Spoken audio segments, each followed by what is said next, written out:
Chapter 1. Shackled Among Stars. The chill of the metal shackles bit deep into my skin, an unyielding reminder of my captivity as I was dragged through the twisting, labyrinthine halls of the alien citadel. My boots scraped against the cold, jagged floor, each step echoing through the cavernous passageway like a death knell. Around me, the walls seemed alive, composed of some unknown organic alloy that pulsated faintly with bioluminescent veins of shifting color, their light casting grotesque, twitching shadows that danced like specters across the chamber. The air was thick with a strange, metallic scent, the faint hum of machinery intertwined with something far older, more primeval, a scent of power that had endured for millennia. My mind raced, but my body was weighed down not only by the chains, but also by the crushing gravity of what was to come. I was a prisoner now, stripped of command, dignity, and all that I once believed unbreakable. Yet, deep inside, beneath the exhaustion and fear, a spark of defiance flickered stubbornly, refusing to be extinguished. Only days ago, I had been the commander of the Ardent Horizon, a mid-sized exploration vessel commissioned to chart the unclaimed systems near the border of the Perseus Arm. Our mission was clear: survey, establish contact if possible, and report back. The galaxy was a vast, untamed wilderness beyond the civilized core, full of mysteries and dangers, and my crew and I had embraced the challenge with eager hearts. But our expedition had stumbled upon something far beyond what we expected, a world concealed by dense nebulae and cloaked from all standard scans, a place that seemed lost to time itself. Our sensors had picked up signs of advanced technology buried beneath its surface, structures that defied conventional engineering and radiated a potent energy signature. Despite warnings, curiosity compelled me to lead a landing party to the surface. It was the gravest mistake of my life. The moment our boots touched the alien soil, everything changed. The natives, if they could be called that, were unlike anything documented in the star charts. Towering beings with elongated limbs and iridescent, scale-like skin, their eyes shimmering with cold intelligence. Their language was a series of melodic tones and clicks, but their intent was clear: hostility. They outnumbered us, outmatched us in technology, and within moments, our party was overwhelmed. I fought to the last breath, but capture was inevitable. The alien warriors bound me in these merciless shackles, forged from an unknown alloy that suppressed my neural implants and sapped my strength, and dragged me to their stronghold. Here, in this sprawling fortress carved into the bones of their world, I was thrown into a holding cell, left to wonder what fate awaited me. Time lost meaning in that place. Days blended into nights as the strange rhythms of the alien city throbbed beyond my cell walls. Occasionally, I heard the distant echoes of voices, commands barked in their guttural tongue, the low rumble of engines, and the haunting song of the alien queen's court. Rumors among my fellow prisoners, those few fortunate enough to survive the initial onslaught, spoke of a ruler who commanded with absolute authority, a sovereign so powerful that even her own subjects trembled in her presence. They called her the Queen of the Shattered Star, a being whose dominion extended across light years, and whose will was law. I had heard of her in the whispered legends of galactic explorers, a name wrapped in myth and fear. Now, I was to stand before her, shackled and broken, a man stripped of everything he had ever known. The moment came unexpectedly. The cell door hissed open, releasing a rush of stale air and the heavy scent of exotic incense that filled the hallway. Two guards, larger than any human soldiers I'd ever seen, approached and gripped my arms roughly, hauling me to my feet. The chains clattered as I was forced to stumble forward, my body aching from the strain and deprivation. I was led through a maze of corridors, past walls adorned with murals depicting epic battles, sacrifices, and the rise of the alien empire.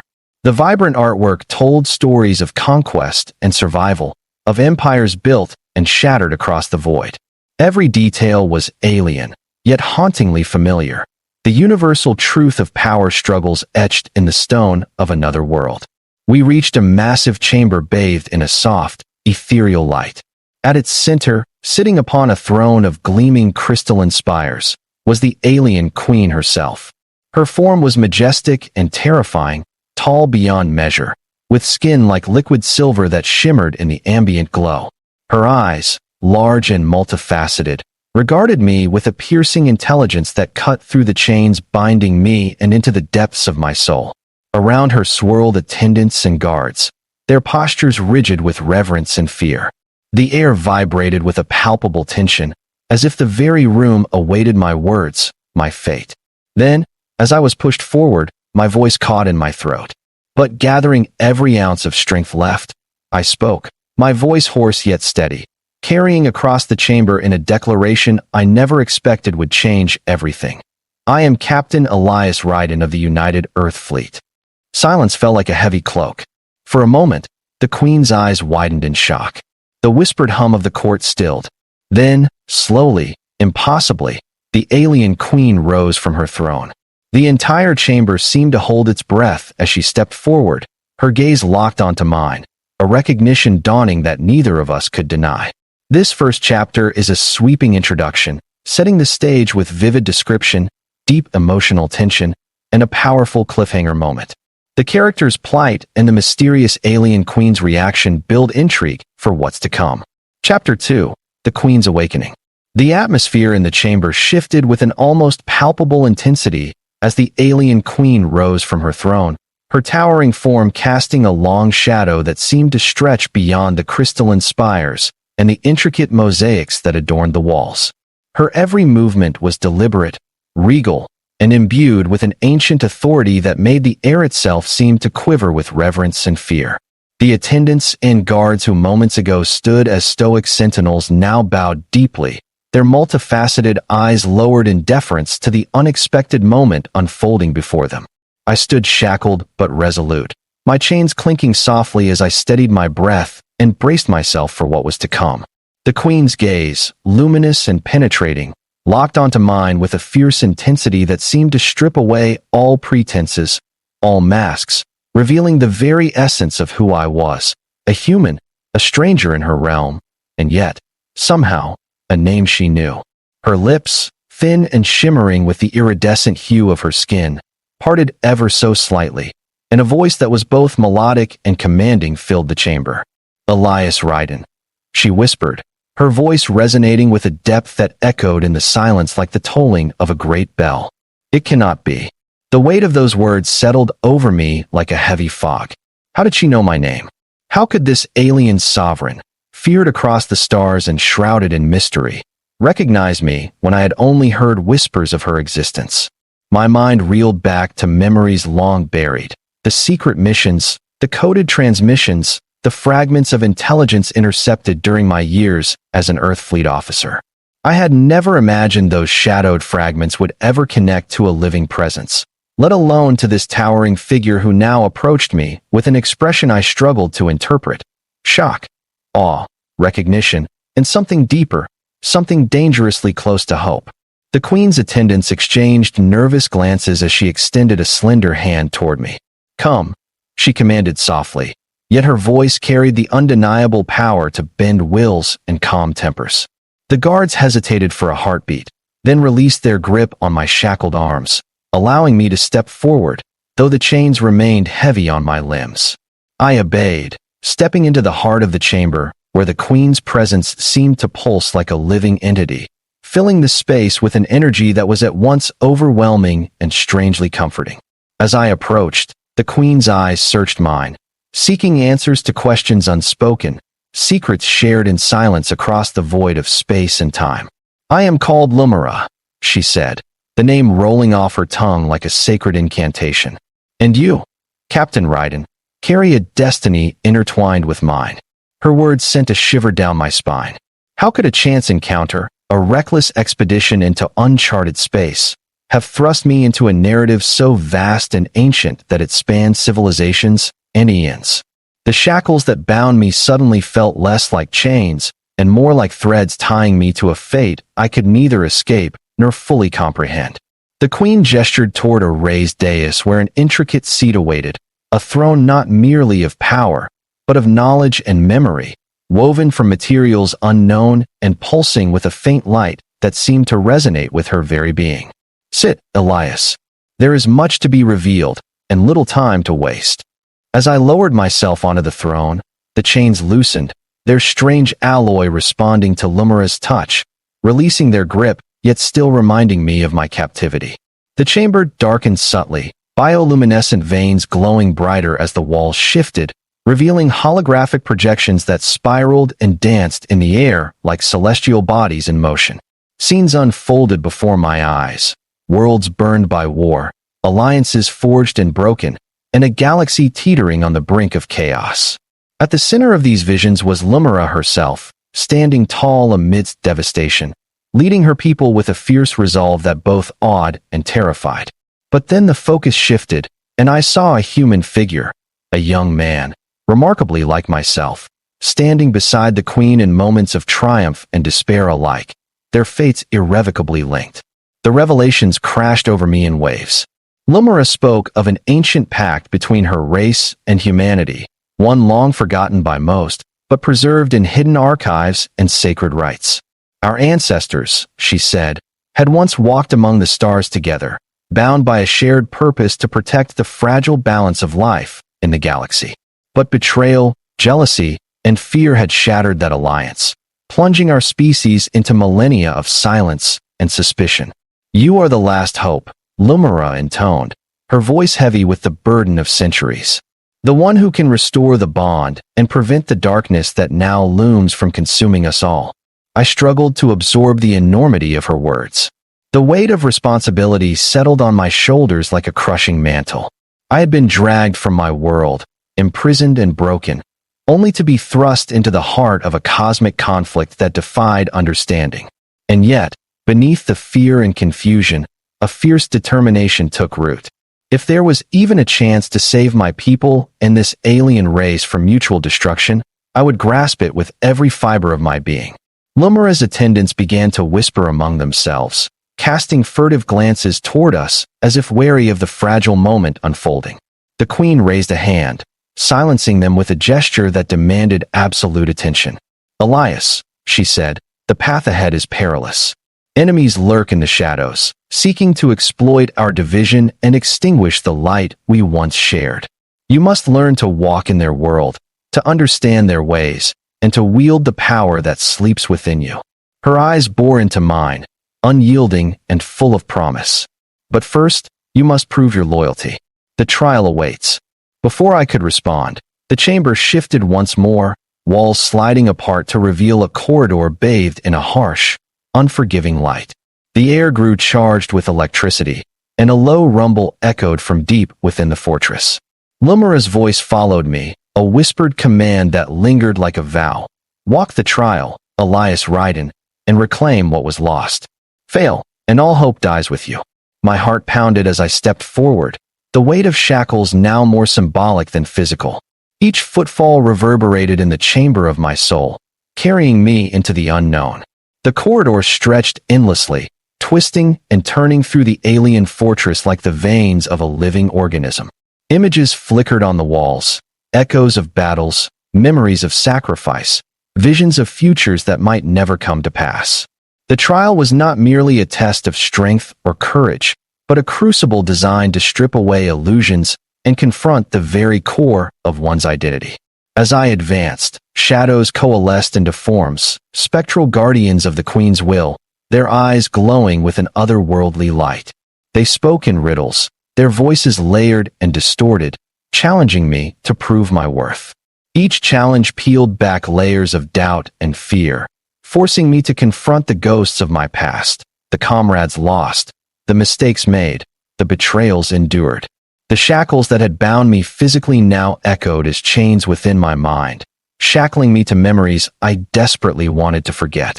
But with every trial, I grew stronger, more certain. The bond between Lumira and me, forged across time and space, kindled a fire that illuminated the darkness. I felt her presence, a steady beacon guiding me through the labyrinth of trials. When I finally emerged from the corridor, sweat and blood mingling on my skin, I was no longer the broken prisoner who had walked in shackled. I was a man reborn, forged in the crucible of alien fire, ready to face whatever destiny awaited. The Queen awaited me, her expression unreadable but her eyes shining with approval. You have taken the first step, she said, her voice both a command and a benediction.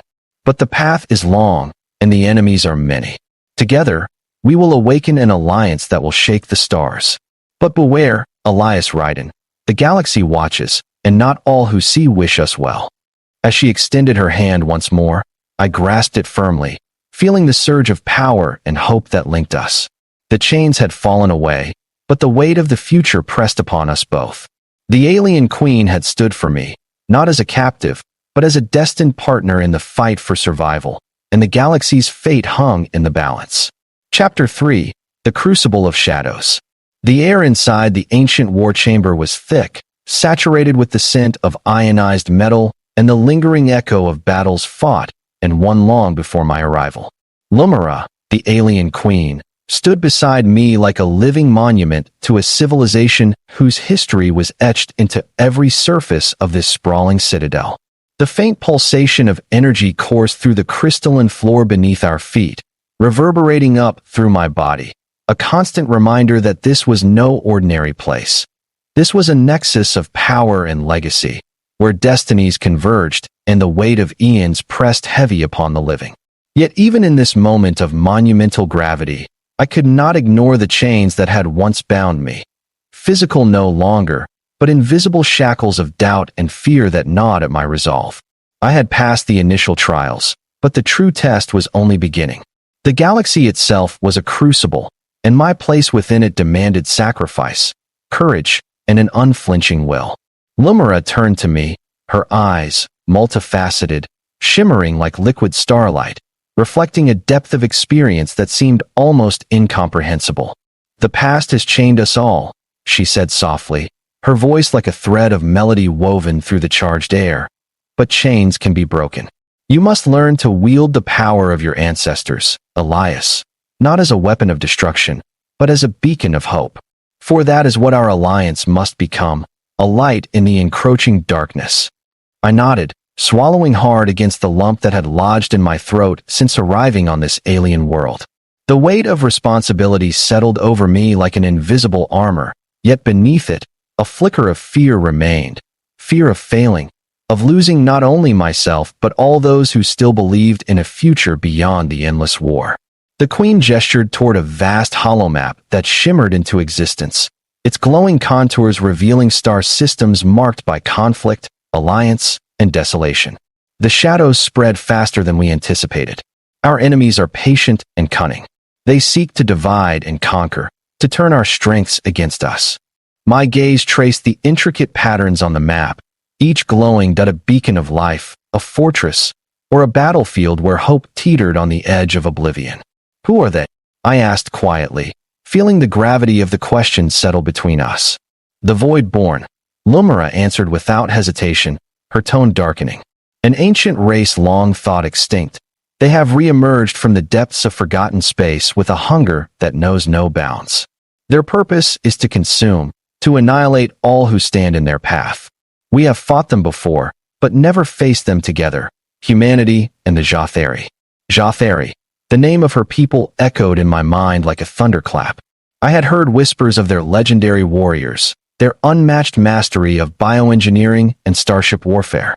Now, standing beside their queen, the reality of that legacy was undeniable. "And you believe I can help turn the tide?" I asked, skepticism warring with hope. Lumira's gaze was unyielding. "You carry the blood of the first alliance, the union of our peoples forged in the fires of creation and betrayal. Your voice, the voice that stirred something within me when you spoke your name, is a key to unlocking the power dormant in both our races. But power alone will not save us. Trust must be rebuilt, wounds healed, and old grudges set aside." Her words struck a chord deep within me. I thought of Earth, a planet scarred by centuries of conflict, suspicion, and isolation. The idea that humanity might have once shared a bond with this magnificent, alien civilization was almost too incredible to fathom. Yet the Queen's conviction was infectious, stirring a resolve I hadn't felt since my first command. "Where do we begin?" Lumira extended a slender hand, the iridescent skin shimmering with an inner light. "With the nexus of memories."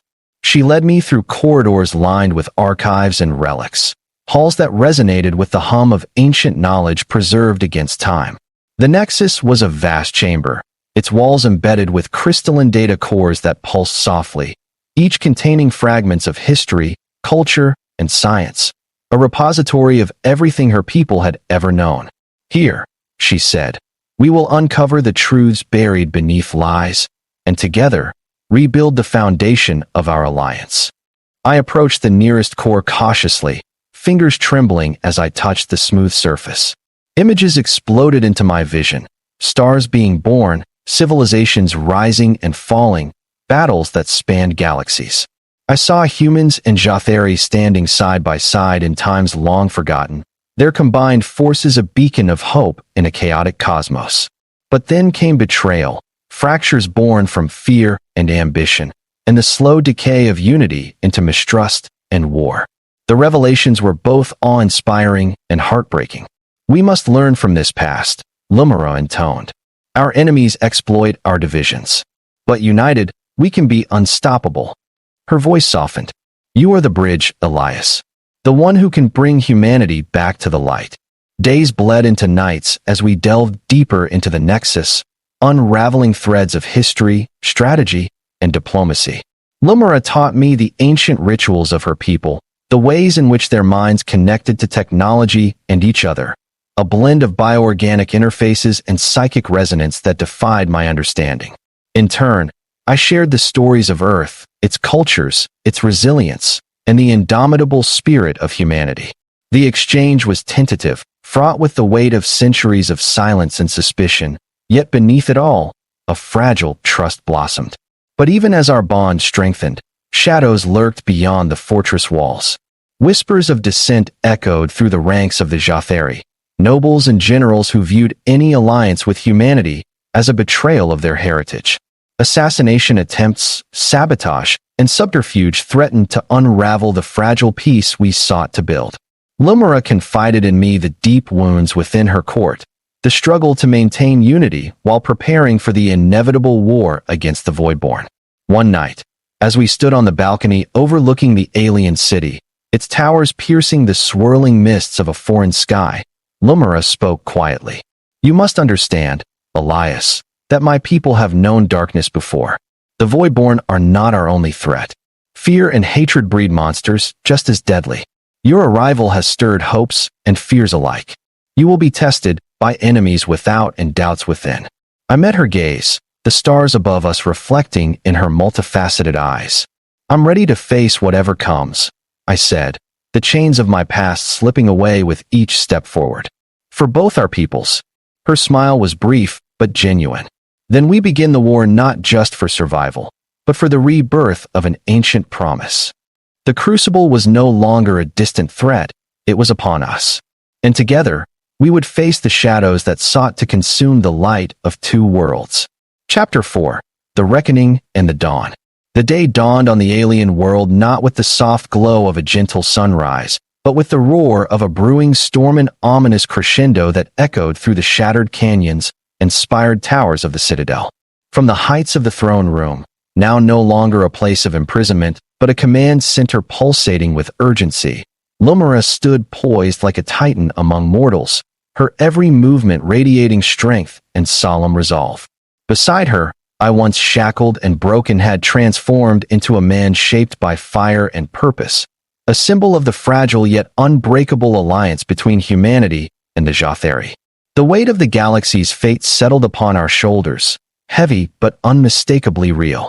Months of preparation, diplomacy, and hard-won trust culminated in this moment, the reckoning where the shadows that had crept through the void would either be pushed back or swallow us whole. Our strategy was as audacious as it was desperate.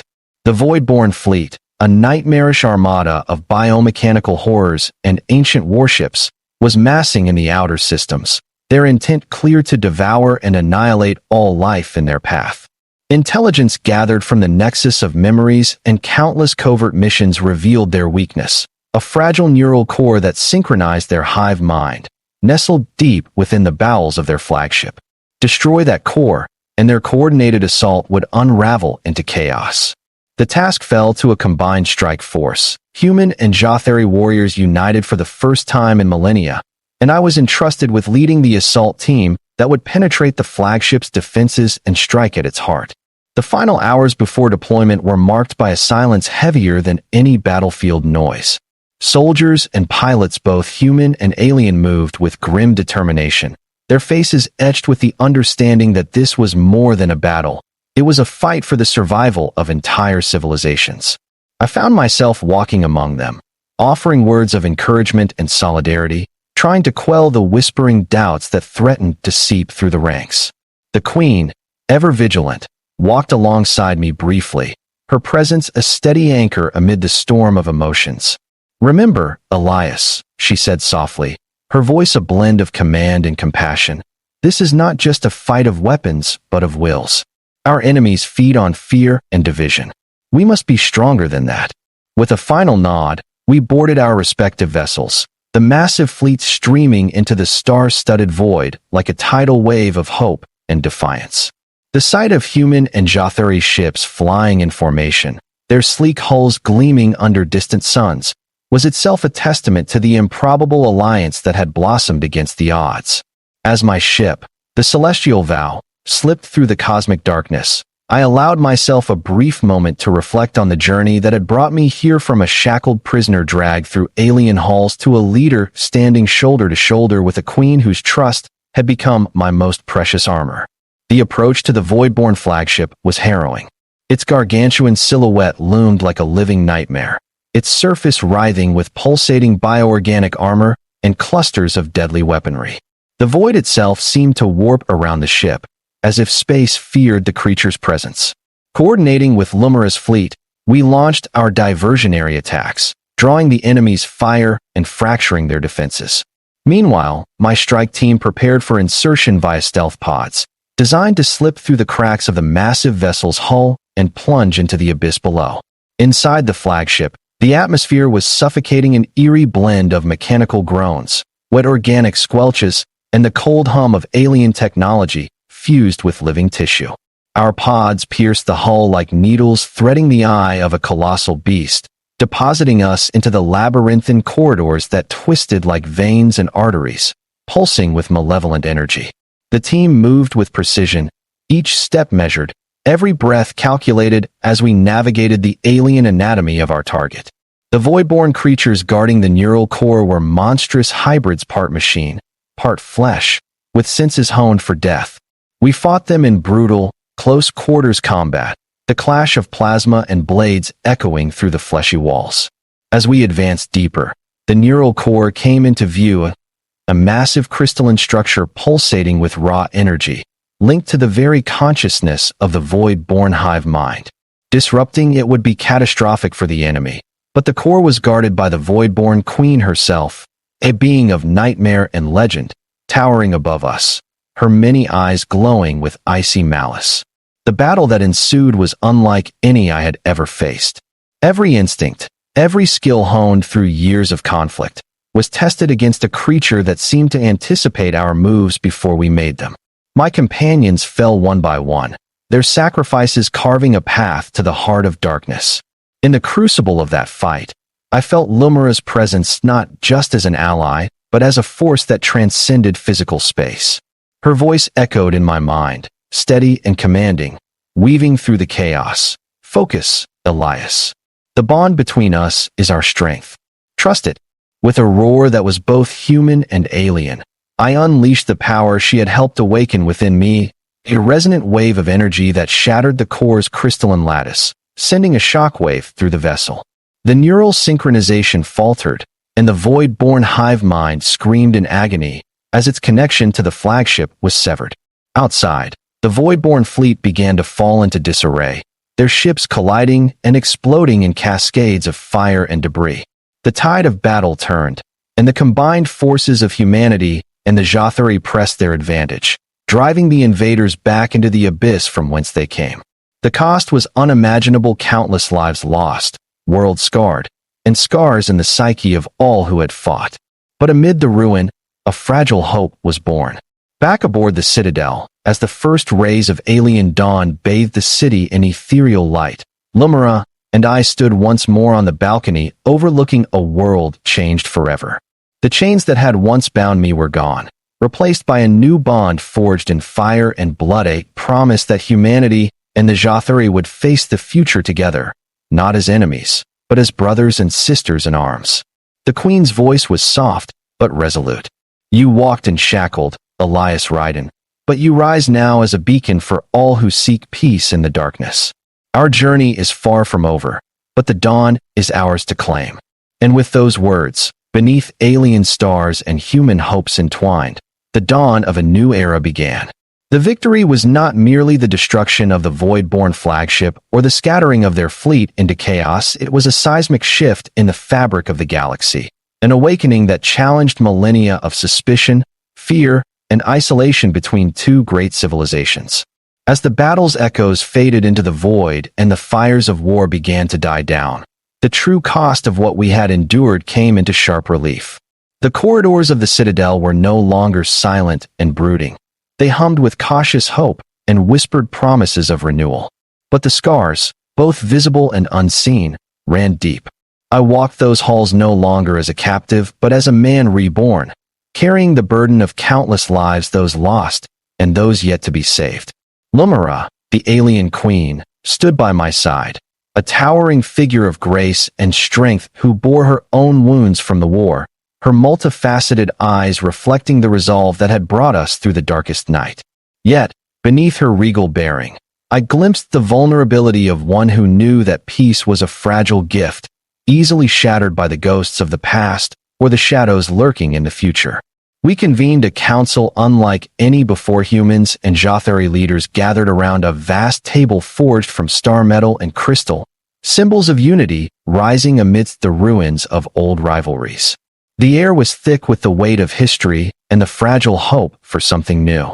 Together, we crafted treaties and agreements that bound our peoples not just in alliance against a common enemy, but in mutual respect and shared destiny. Old grudges were acknowledged, painful truths faced head-on, and promises made to heal wounds that had festered in silence for centuries. The Queen's voice rang clear and resolute as she addressed the assembly. We are no longer two worlds divided by fear and suspicion. We are one force, united by the fires of war and the light of hope. Together, we will forge a future where the chains of the past no longer bind us, but strengthen the bonds of trust and peace. In the quiet moments between the weighty diplomacy and rebuilding efforts, Lumira and I often found ourselves alone, standing on the Citadel's highest balcony beneath the alien stars that now shone upon a galaxy on the brink of transformation. The journey that had begun with me shackled and broken had unfolded into a saga of resilience, trust, and unexpected kinship. We spoke not just as leader and prisoner, but as two beings shaped by loss and hope, bound by a destiny neither could have foreseen. She revealed the ancient secrets of her people's origins, the sacrifices made by her ancestors to protect the fragile balance of life, and the painful lessons learned through betrayal and war. In turn, I shared the story of Earth, the struggles, the triumphs, and the indomitable spirit of humanity that had carried us through countless dark ages. Our conversations wove a tapestry of understanding that bridged the vast gulf of species and history, a foundation on which we would build the dawn of a new era. Yet, as the galaxy slowly healed, a quiet tension lingered, reminders that peace was not a certainty, but a fragile bloom amidst a field of thorns. Forces within and beyond our reach watched with wary eyes, some eager to exploit fractures for their own gain. Lumira's vigilance never wavered, and my own resolve hardened. We had seen the depths of darkness and the heights of hope, and now it was our charge to safeguard the light we had kindled. Together, we began the arduous work of rebuilding not only cities and fleets, but the very trust between species long divided. Our alliance became a beacon, drawing others from the shadows to join a cause greater than themselves, a testament that even in the vast coldness of space, unity could ignite the brightest flame. The chains that once bound me had long since fallen away, replaced by bonds of loyalty, respect, and shared purpose. I walked freely now, no longer a prisoner but a harbinger of change, my voice and actions carrying the weight of two civilizations intertwined. The Queen, who had once risen in shock at the sound of my name, now stood with me as a partner and equal a sovereign whose strength and wisdom had forever altered the course of history. And as we faced the endless stars together, a quiet certainty settled between us. The dawn of this new age was only the beginning of a journey that would shape the fate of the galaxy for generations to come.